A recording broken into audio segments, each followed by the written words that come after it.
Let me share with you a case study that actually landed me a backlink from National Geographic. On August 29, 2005, the United States was hit by Katrina, one of the deadliest and most destructive hurricanes in its history. Due to Katrina and two other hurricanes that hit shortly after, over 1 million people were displaced and without a home. On August 30th, a good friend of mine built katrinahousing.org and asked for my assistance in marketing it.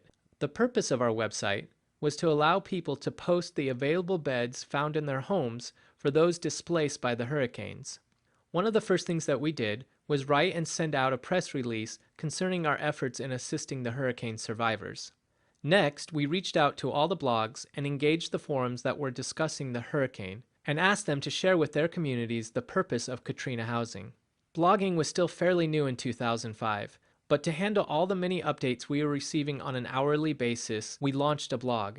This blog actually was instrumental in helping us find additional people who believed in our cause and who spread the message even further. From all these efforts, we were highlighted by the major media outlets. At one time, our toll-free hotline for survivors was continually shown on CNN's news ticker. Due to our exposure on CNN, National Geographic contacted us to receive permission to link to our site as a disaster housing resource. All of this attention made it so that we saw in our first month of operations hundreds of thousands of people visiting the site.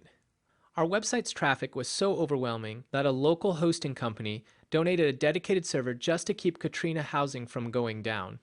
From the multitude of visitors to the site, over 100,000 available beds were posted in just a mere 2 weeks. By the end of the project, we actually databased over 200,000 total beds. However, the most important metric to come from this case study was the number of people we helped.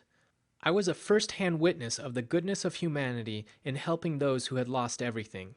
At the conclusion of this project, we had received backlinks from the most trusted sites on the internet.